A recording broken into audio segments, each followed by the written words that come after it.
On invite les présidentes des associations à venir nous présenter leur actualité, peut-être à dire un mot. Alors pourquoi c'est important pour nous? Bon, je vais me mettre au milieu. Parce que vous l'avez peut-être compris ce matin aussi quand on parlait avec Prisca Thévenot des aspects politiques. Le bénévolat est compliqué. C'est compliqué parce qu'on est sur un sujet santé des femmes. Donc la question de la santé des femmes en 2024 reste un sujet qu'il faut défendre, pour lequel il faut se battre.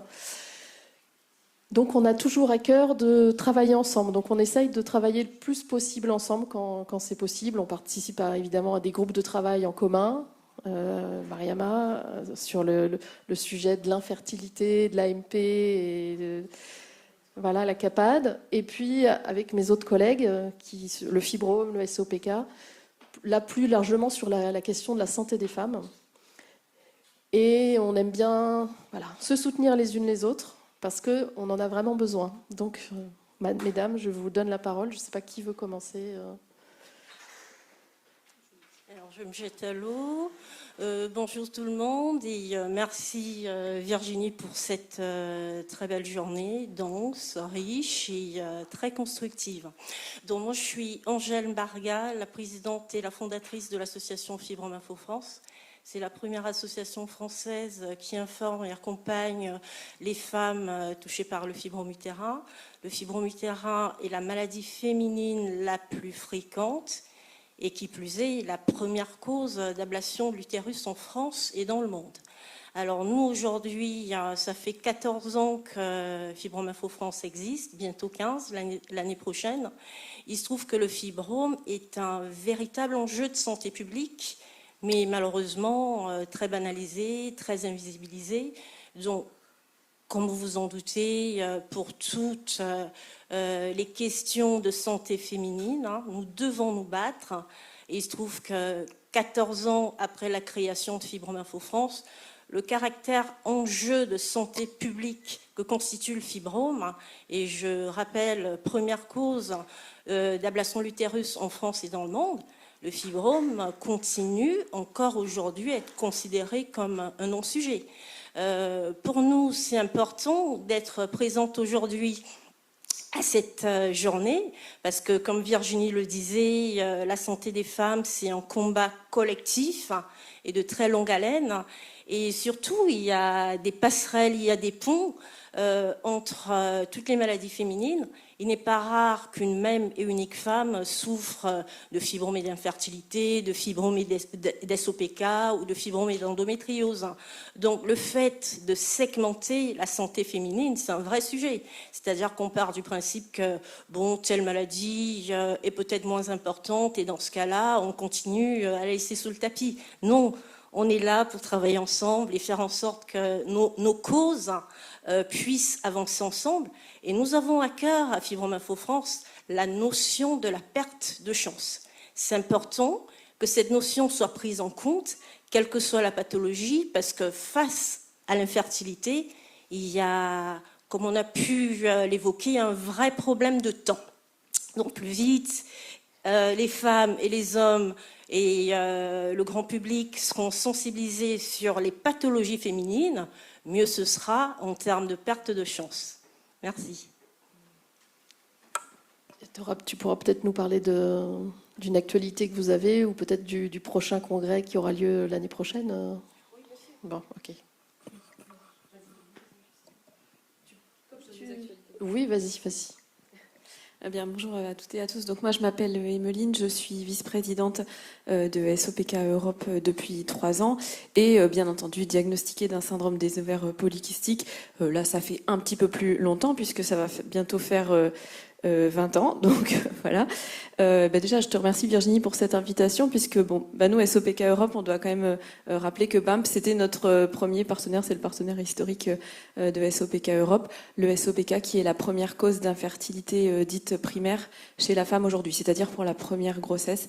La majorité des femmes qui entrent en AMP aujourd'hui, en fait, sont diagnostiquées d'un SOPK et malheureusement, on parle de diagnostic tardif, de perte de chance, souvent on est diagnostiqué, ça n'a pas été mon cas cas. J'ai eu beaucoup de chance, je pense, au niveau de mon diagnostic, mais il y a beaucoup de femmes qui sont diagnostiquées justement parce qu'elles sont en AMP, elles comprennent pas pourquoi elles n'arrivent pas à avoir d'enfants. Et puis bon, d'un seul coup, il y a un diagnostic et on comprend finalement que tous les symptômes, parce que le SOPK, effectivement, il n'y a pas que l'infertilité, tous les symptômes en fait qui existent depuis des années ont miraculeusement une explication.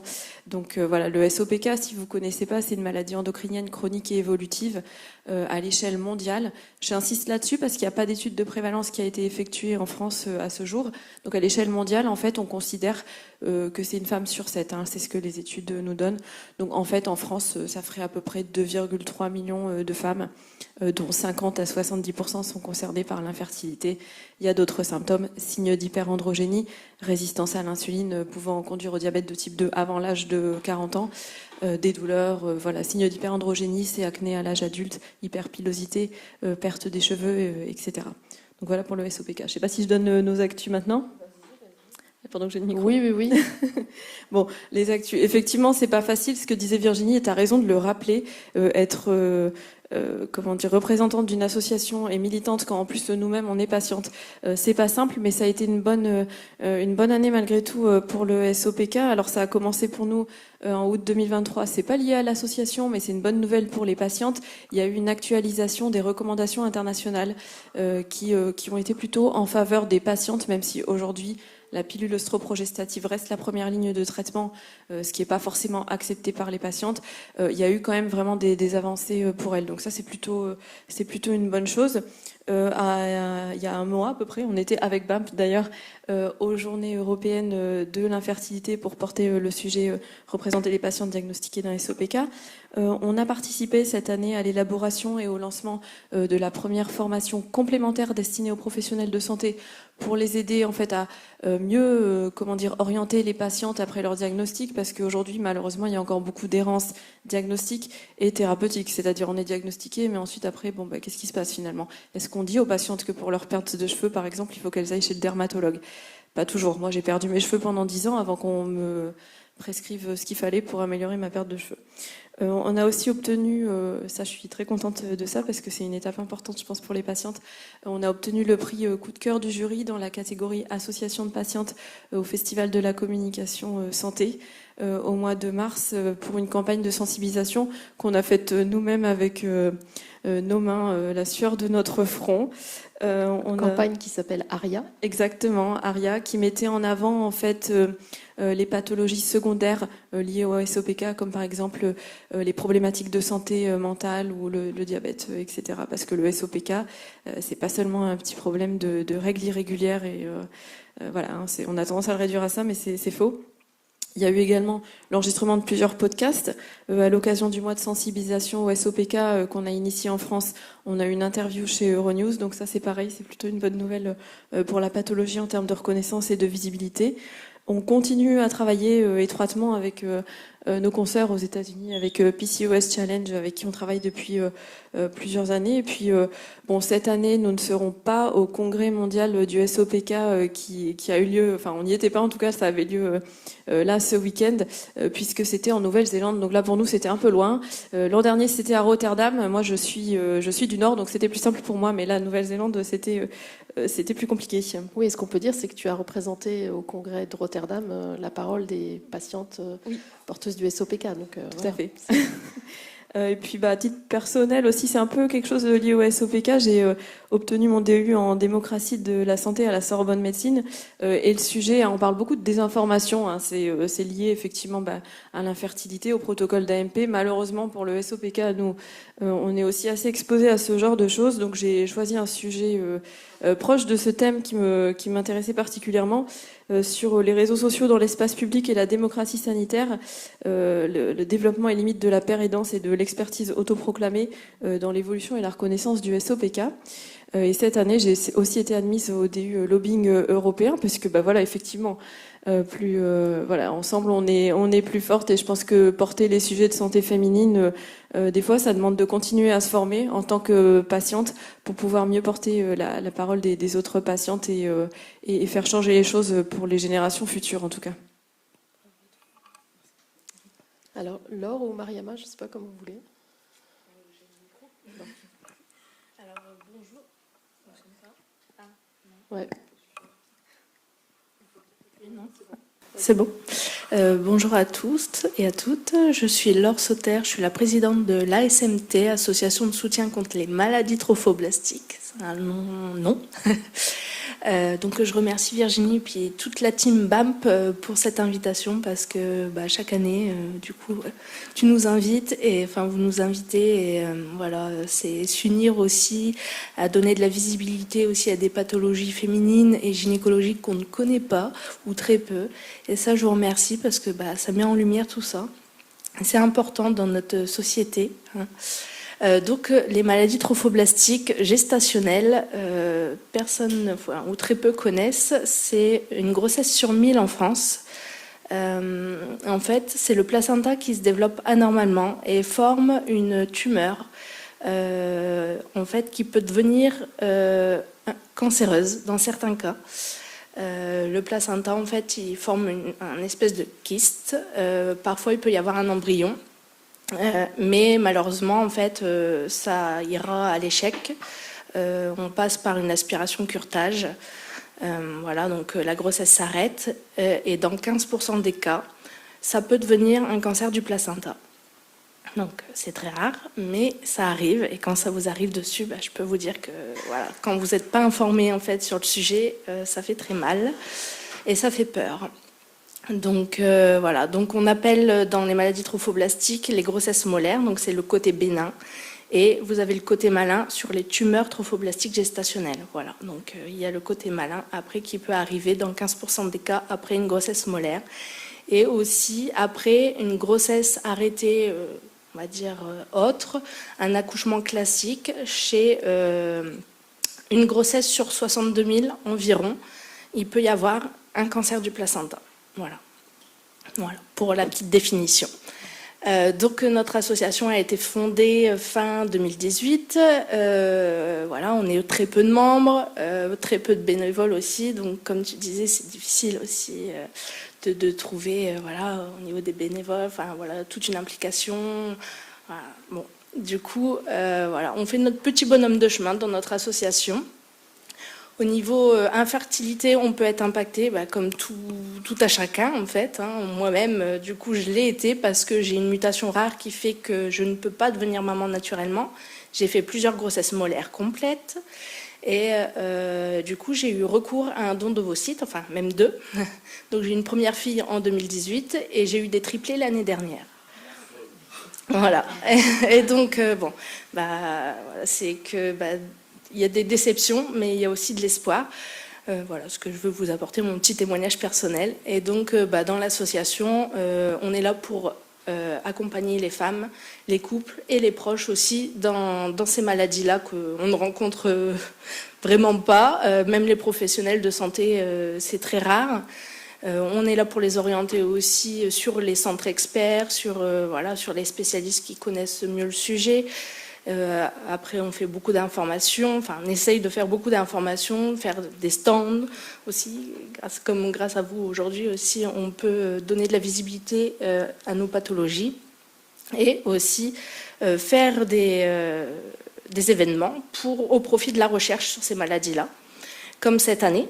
On a organisé la Trophocolor, donc c'est une marche et une course colorée, donc avec lancement de poudre, c'était hyper festif, et on a pu récolter près de 2 000 € pour la recherche. Donc l'événement il a eu lieu à côté de chez moi, voilà, donc c'était un très très bel événement. Et cette année aussi, on a pu participer pour la première fois au plus grand congrès international des maladies trophoblastiques. C'est tous les 2 ans. C'est organisé par l'ISSTT. En fait, c'est la société internationale qui étudie sur ces maladies-là, donc avec tous les experts du monde entier, les spécialistes du monde entier. Tous les 2 ans se réunissent en fait sur le sujet. Et là, cette année, exceptionnellement, ça se passait à Lyon. Du coup, on a eu l'occasion, on a été invité par les professionnels du Centre français expert à participer et nous avons pu aussi présenter. C'était purement anglophone, donc il fallait être calé, mais bon, heureusement dans la team, il y a quand même des personnes calées au niveau anglais. On a pu présenter notre projet, notre initiative, c'est d'instaurer une journée mondiale de sensibilisation sur les maladies trophoblastiques gestationnelles qui, à ce jour, n'existent pas. Et à l'issue de ce congrès, après vote, donc on avait passé un questionnaire au niveau international, déjà au préalable pour les patientes, les proches, les professionnels, mais au congrès, les professionnels de santé ont pu également participer et voter sur des dates clés qui auraient pu être pertinentes. Et à l'issue de ce congrès, donc c'est le 3 septembre qui a été retenu, et le 3 septembre du coup de chaque année, maintenant nous organiserons la journée mondiale de sensibilisation à ces maladies-là. Donc on est très fiers quand même, c'est un grand pas. Bravo. Ouais, c'est vraiment, et puis vraiment les experts du monde entier étaient là vraiment, donc c'est quelque chose de soutenu par les professionnels, voilà. Donc on espère que chaque année, voilà, on va mettre ça va être un travail de longue haleine quand même, mais voilà, c'est déjà un grand pas et on est vraiment très fiers d'avoir eu cette chance, cette opportunité, c'est incroyable. Donc voilà. J'ai l'impression que les femmes ont une force certaine ou une certaine force à aller au bout de leurs idées quand même. Malgré des triplés et puis peu d'adhérents et pas de moyens, donc c'est vraiment bravo. Hein. C'est gentil, mais c'est vraiment extraordinaire. Il n'y a pas de mots, mais vraiment c'est vraiment chouette, c'est un pas. Enfin, on se rend pas compte, mais on se sent vraiment très seul quand on connaît pas le sujet. Et waouh, c'est vraiment, ça va être très très bien. Enfin, les années qui vont arriver. Voilà, même les professionnels de santé, ils ont pris ça à bras le corps et franchement, que ça soit presque une reconnaissance vraiment mondiale, là, c'est quelque chose d'extraordinaire. Alors là, bravo. Hein. Merci.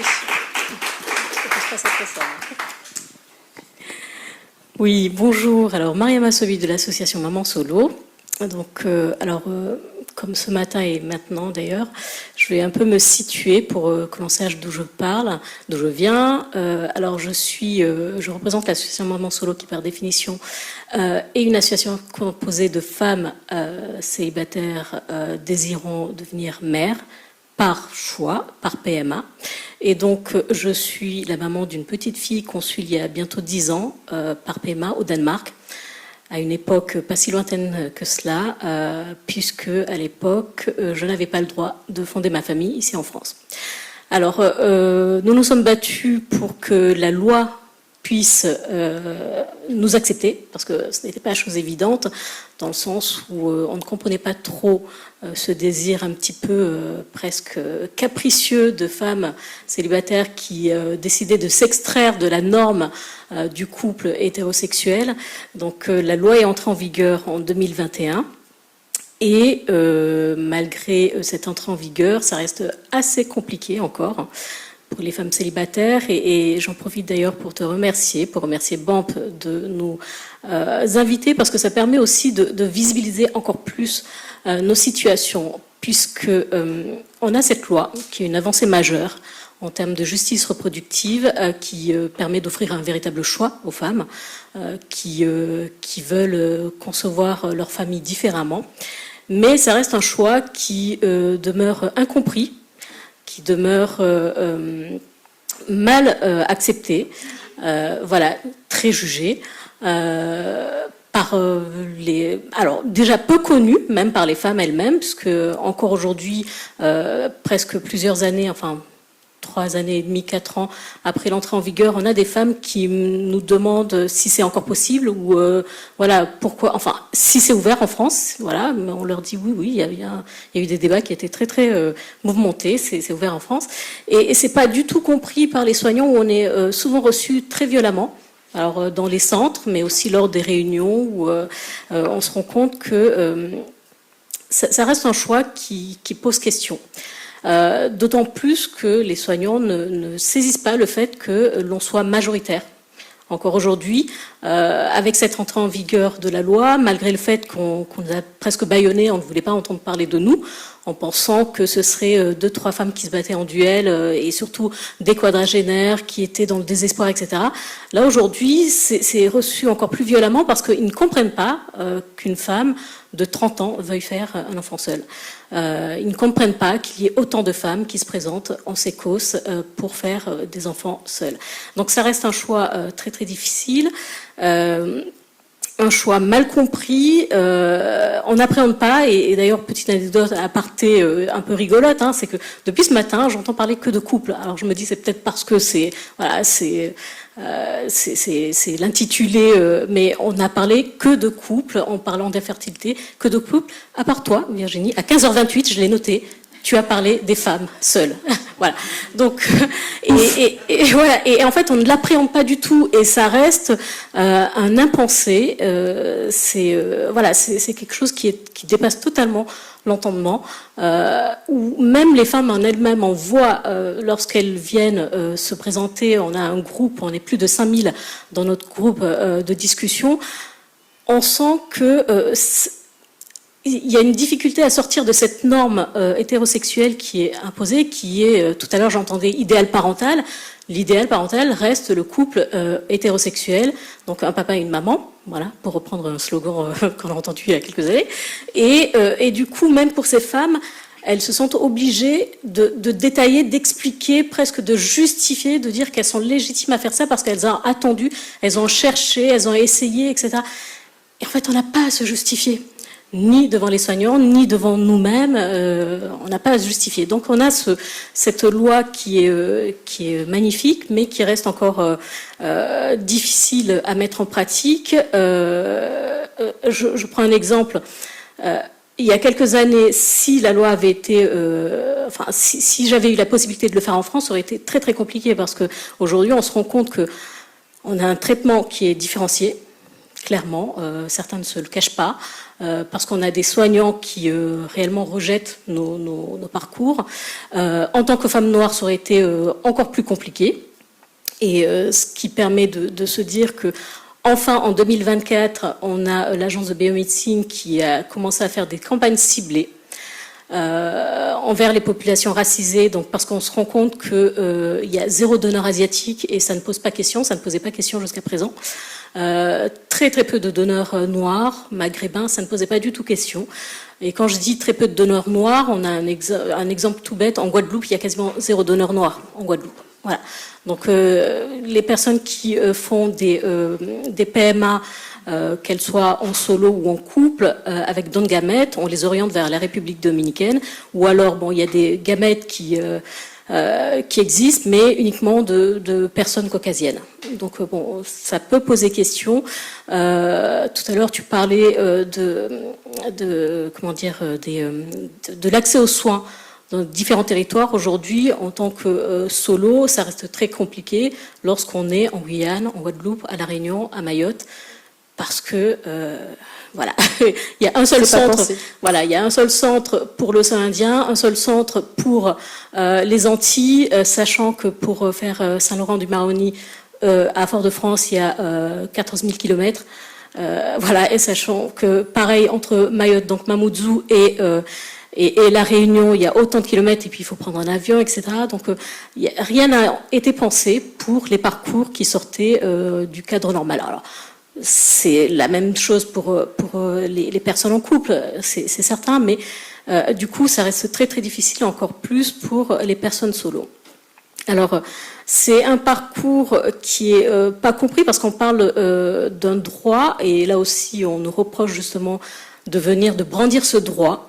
On essaie de nous monter les unes contre les autres et heureusement ça ne marche pas puisque tu continues à nous inviter, puisqu'on nous oppose souvent le fait que les couples, eux, voilà, en fait les couples sont là, prennent leur mal en patience, ne se plaignent pas, voilà, ne se plaignent pas, portent leur croix. Voilà, ils ont un temps de réflexion, etc. Alors que nous, on vient. C'est des remarques que vous recevez, voilà. Enfin, que les femmes solo peuvent recevoir. Voilà, et qu'on m'a dit récemment en posant une question, voilà, en disant mais on ne comprend pas, les couples ont toujours accepté, parce que nous on se plaint du fait qu'il y ait des délais. Alors j'estime que ce n'est normal ni pour nous ni pour les couples de devoir attendre 10 ans avant de concevoir un enfant. Je veux dire, c'est d'une logique, mais on nous explique que les couples ne se plaignaient pas, donc on ne comprend pas. Et du coup, on passe pour des capricieuses qui, alors on me l'a sorti, pensent qu'on peut faire un enfant en ouvrant une application, en tapant sur le bouton, en appuyant sur le bouton, alors que c'est tout un processus. Et puis voilà. Donc il y a une espèce de rejet où en tout cas on essaie de nous décourager, de nous faire comprendre que de toute façon on n'est pas légitime, qu'on est à peine toléré, c'est une réalité, avec certains centres qui sont beaucoup plus bienveillants que d'autres. Mais voilà, donc une infertilité sociale, comme je le disais, mais pas toujours, parce qu'on a des femmes, enfin on a une diversité de femmes qui représentent les femmes françaises, la totalité des femmes, enfin comme toutes les femmes françaises, certaines entrent dans la soloparentalité soit par militantisme, parce que c'est une réalité, soit parce que c'est un plan B, soit parce que il y a des problèmes, alors, quasiment tous les problèmes qui ont été évoqués là, donc fibrome, SOPK, endométriose, etc.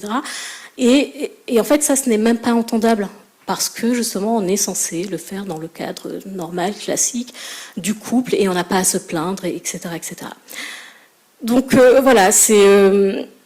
Je voulais te remercier encore plus parce que nous, ça nous permet de faire de la pédagogie. C'est ce qu'on fait depuis la création de l'association en 2018. On fait de la pédagogie, on essaie d'expliquer les différents profils, les différents parcours, parce qu'on sait aussi qu'on est ciblé. Clairement, ça m'a été confirmé par une puéricultrice. Il y a un red flag qui apparaît lorsque une femme solo est en parcours.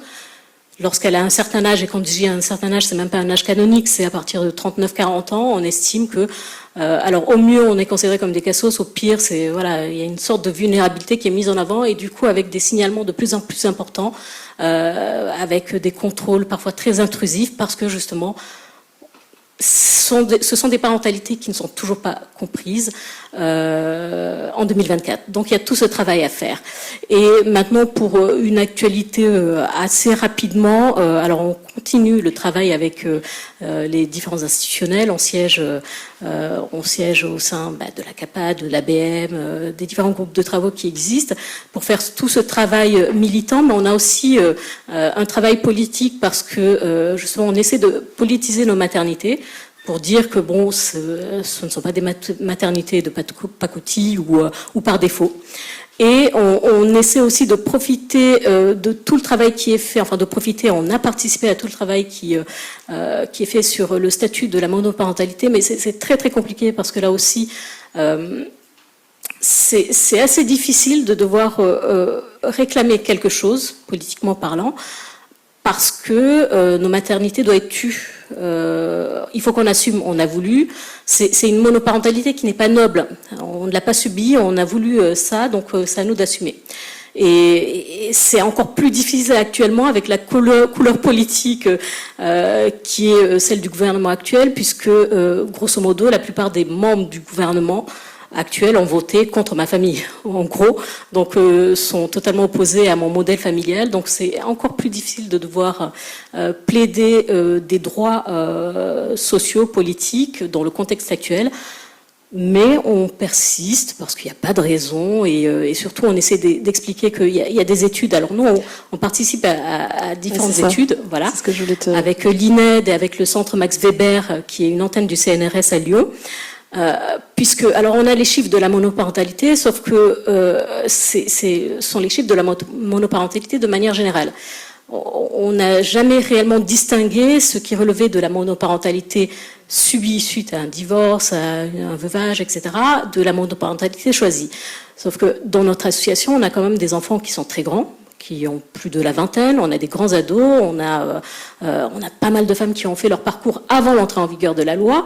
Et en fait, même dans le cadre d'une monoparentalité subie avec un homme qui n'a pas reconnu son enfant, on ne verra pas la différence puisque sur l'acte de naissance, en fait, il y a pas la deuxième branche, elle est vide. Donc, on ne fera pas la distinction entre une personne qui a été entre guillemets abandonnée pendant la grossesse, et une personne qui a fait ce choix de la monoparentalité. Du coup, ces différentes études vont permettre en fait de chiffrer, de cibler différents profils, enfin de connaître les profils des femmes qui font ce choix-là, et puis d'avoir un chiffre qui nous permettra de pouvoir justement parler, politiquement parlant, d'expliquer, parce que pendant les débats, on a eu de cesse de dire que il y a quand même beaucoup de femmes. On avait des chiffres. Il y avait plus de 3000 femmes qui partaient à l'étranger depuis les années 90 pour faire une PMA. Alors, soit des couples de lesbiennes ou des femmes solo. Mais c'était pas... enfin, on a eu des chiffres grâce à des cliniques étrangères et puis à un travail journalistique qui a été fait. Mais aucune étude concrète, et cela nous permettra justement d'asseoir un petit peu, de légitimer au-delà du politique, de légitimer nos existences et de pouvoir éventuellement réclamer des choses sans qu'on nous dise que voilà, vous l'avez fait chercher, vous assumez, et puis voilà. Bon, il y a encore du travail. Hein. Est-ce que tu voulais rajouter quelque chose Oui, avec plaisir. Alors moi, je vais compléter ma petite présentation tout à l'heure par un aspect qui concerne, enfin, qui correspond à l'actualité de la journée. C'est la question des synéchies. Alors, il se trouve que le fibrome est une maladie hormonodépendante pour laquelle, pour l'instant, il n'existe pas de traitement. Donc il y a des opérations à répétition et la plupart du temps, ce sont des opérations très invasives.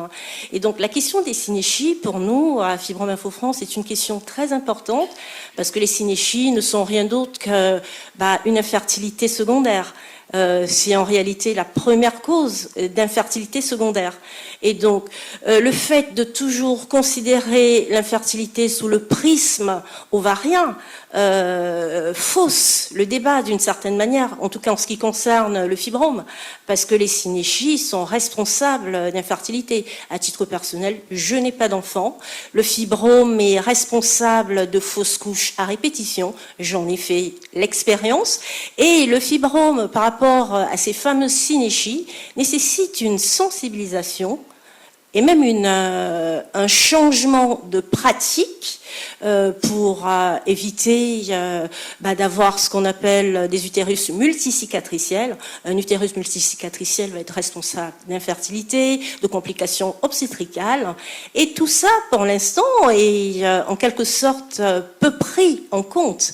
Alors, dans le cadre de la semaine de sensibilisation, il est important de souligner le fait que les causes d'infertilité peuvent être multiples. Il y a les ovaires, il y a les trompes, mais il y a aussi l'état de l'utérus. Un utérus multi-opéré, c'est quand même un utérus mal en point pour lequel c'est pas gagné. Hein, le pari de la fertilité, PMA ou pas PMA, bébé couette ou pas, dès lors que l'utérus est abîmé, il y a un risque majeur pour la grossesse, la fertilité. Donc il y a, encore une fois, besoin de prendre en compte la santé féminine et les maladies féminines dans leur globalité pour permettre aux prochaines générations, c'est-à-dire finalement à nos filles, une meilleure anticipation sur toutes ces questions qu'on a abordées aujourd'hui. Comment faire en sorte que la question de la fertilité ne soit pas une perte de chance? C'est par la prévention, c'est par la sensibilisation. On a beaucoup parlé de sensibilisation des lycéens. La fertilité et les maladies gynécologiques, on doit pouvoir sensibiliser de manière globale les femmes, mais aussi le grand public, à toutes ces maladies-là. Parce que des maladies qui sont diagnostiquées tardivement, oui, il y a une perte de chance. Et le fibrome fait partie des maladies pour lesquelles, actuellement, il y a vraiment un gros problème de perte de chance. Et d'ailleurs, à ce sujet, Fibrome Info France a mis en place depuis déjà 3 ans le Congrès français du fibrome. Parce que ni à l'échelle nationale, ni à l'échelle européenne, il n'existait de congrès dédié au fibrome utérin. Quand on pense que c'est la maladie féminine la plus fréquente, la première cause d'ablation de l'utérus, on peut se poser la question de savoir pourquoi et comment expliquer le fait qu'une maladie qui touche autant de femmes, à l'échelle de l'Europe, c'est 35 millions de femmes. Ça, c'est une étude suisse, publiée il y a 2 ans, qui tient compte de la prévalence du fibrome à l'échelle de l'Europe.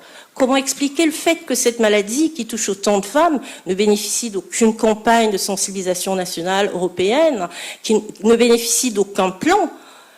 Ça, c'est un vaste débat. La question de la santé des femmes, c'est une question de lutte permanente et de très longue haleine.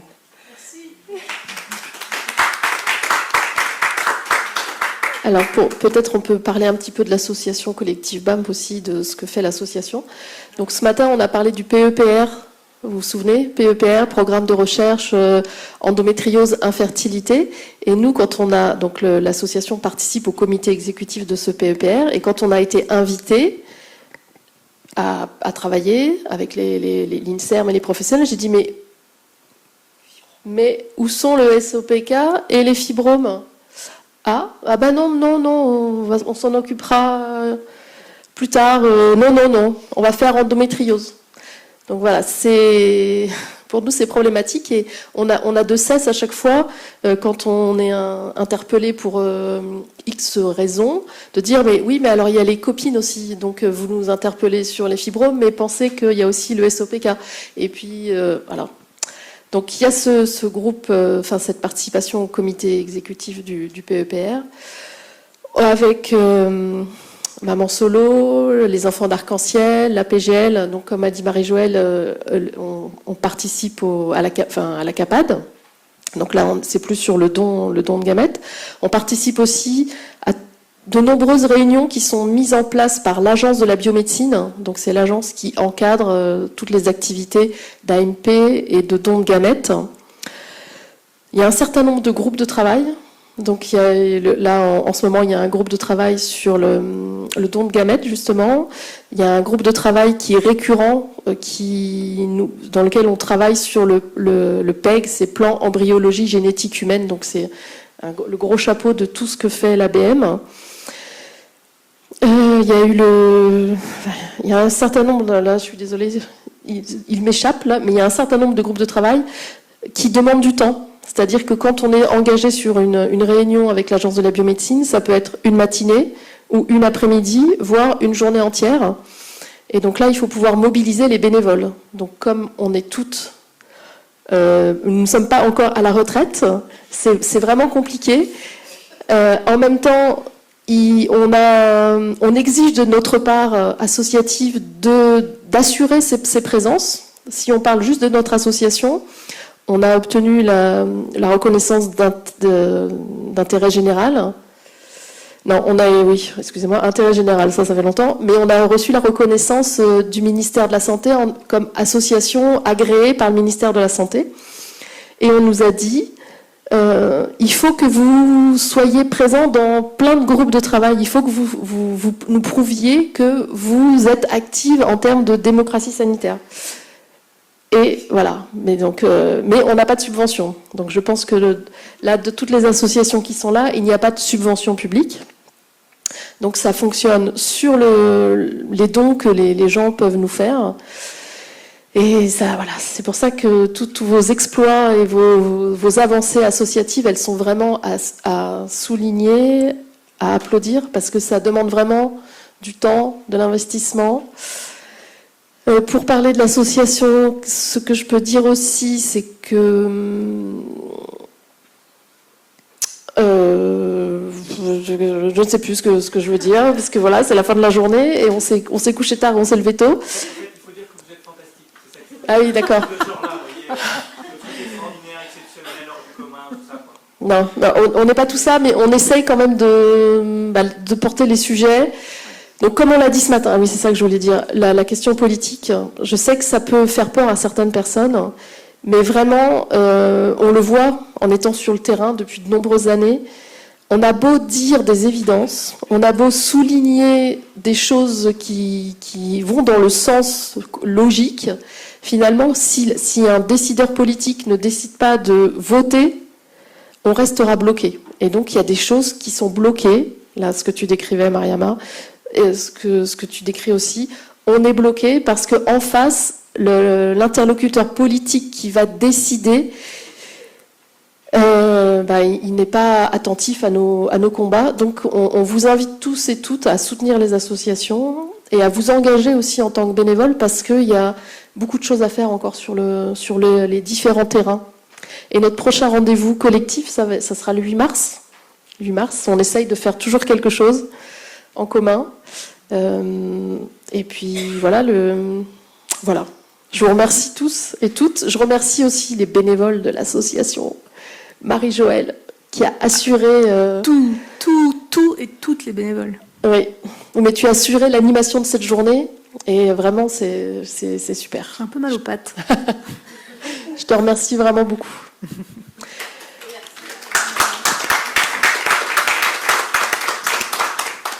Alors on va clore la journée. Merci de vous être déplacés, de vous être investis dans notre journée pour qu'on fasse un corps ensemble. Merci à vous tous et toutes aussi qui avez fait le déplacement, parce que c'est quand même très agréable de se retrouver dans une proximité physique comme ça avec vous tous. Donc on donnera rendez-vous l'année prochaine aussi en présentiel. Et vraiment, c'est pour ça qu'on a vraiment besoin du soutien des adhérents. Alors ça fait un peu, s'il vous plaît, un peu manche comme ça, mais en tous les cas, nous, c'est pas l'argent qui nous motive, et je pense que pour vous, c'est pareil. C'est l'idée, c'est l'engagement, c'est l'envie de faire changer les choses. Mais pour être légitime aux yeux de nos interlocuteurs, qu'ils soient journalistes, politiques, institutionnels, médecins, qu'est-ce qu'on nous demande ? Mais combien avez-vous d'adhérents ? Alors c'est sûr, quand on dit on en a 350 000, là ça assoit d'un seul coup tout le monde. Mais bon, on peut avoir 350 000 adhérents, mais pas d'idées finalement, pas d'élan et pas surtout de sujets qui doivent vraiment progresser. Voilà. Bon. Si vous voulez ajouter quelque chose.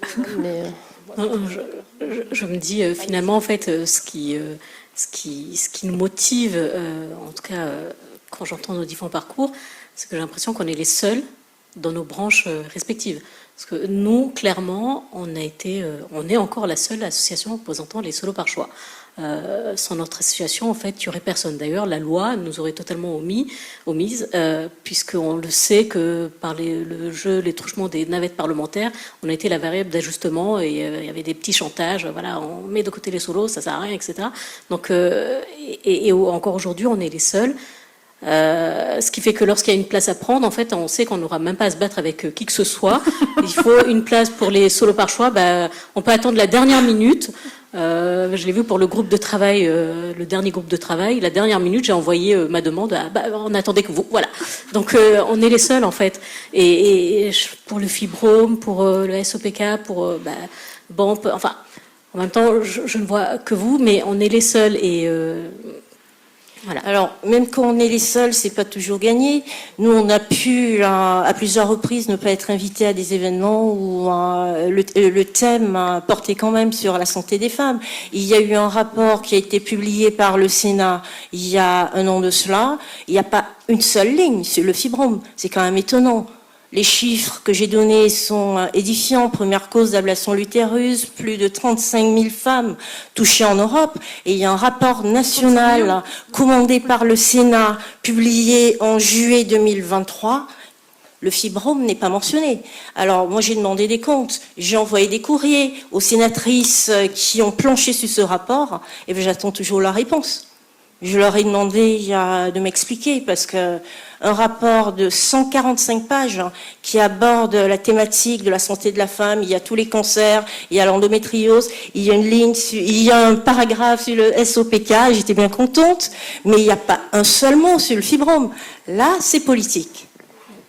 Il faut préciser aussi qu'il y a une dimension ethno-raciale dans cette pathologie. Alors, quelle est la part de l'intersectionnalité qui est accordée au fibrome dans notre société? Le fibrome touche 60% de femmes noires pour 20 à 30% de femmes caucasiennes. Est-ce que le facteur ethno-racial serait une explication à l'invisibilisation de cette maladie? C'est une question. Quelle est la place de l'intersectionnalité, c'est-à-dire toutes les discriminations liées au genre, discriminations liées à l'orientation sexuelle, à la religion? Eh bien, il se trouve que là, on est à la croisée de plusieurs discriminations. On est clairement dans un combat contre les inégalités de genre en santé, c'est-à-dire qu'on se bat sur tous les fronts. Il faut se battre par rapport aux inégalités de genre, mais il faut se battre par rapport à l'intersectionnalité. Donc, comment faire? Il faut être ensemble, parce que c'est avant tout des combats de femmes. Une même femme peut souffrir de fibrome et de SOPK, de fibrome et d'endométriose, de fibrome et d'adénomiose. Donc, on ne va pas être dans un combat intersectionnel. On va être dans un combat de femmes, parce que c'est ensemble que nous allons toutes avancer. Merci.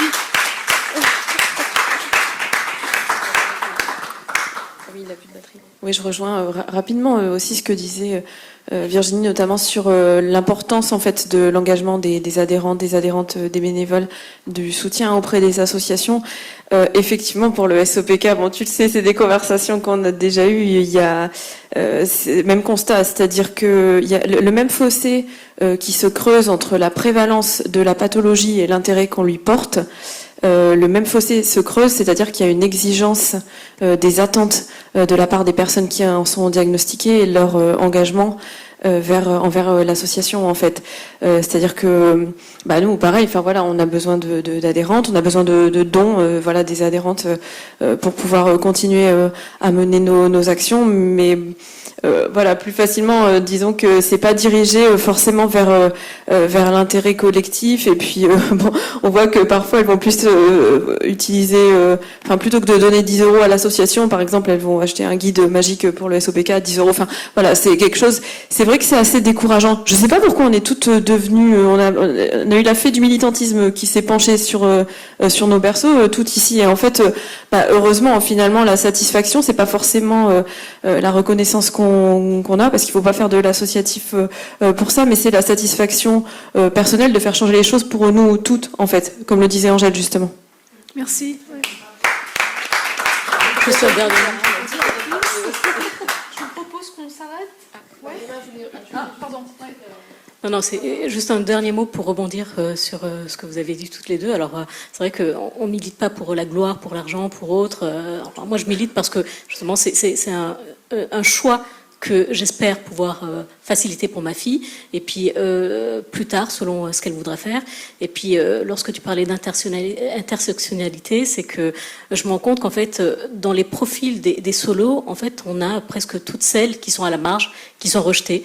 On a pas mal de femmes, de personnes asexuelles qui sont pathologisées, que l'on ne comprend pas, et du coup que l'on refuse, mais quand je dis pathologisées, c'est elles sont rejetées très violemment.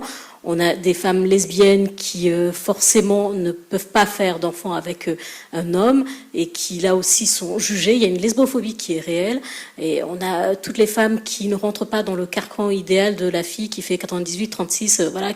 Donc il y a une grossophobie, et en fait toutes celles qui sont à la marge, qui en plus militent pour y avoir accès, qui ne sont pas des femmes qui ont réellement voulu faire un enfant par les voies naturelles sous la couette, et qui ne viennent pas, voilà, avec ce côté presque de validation. En fait, toutes ces femmes-là sont rejetées. Donc, parce que toutes celles qui viennent expliquer que justement j'ai essayé, j'ai 39 ans, j'ai essayé, j'ai plusieurs relations, on les accueille.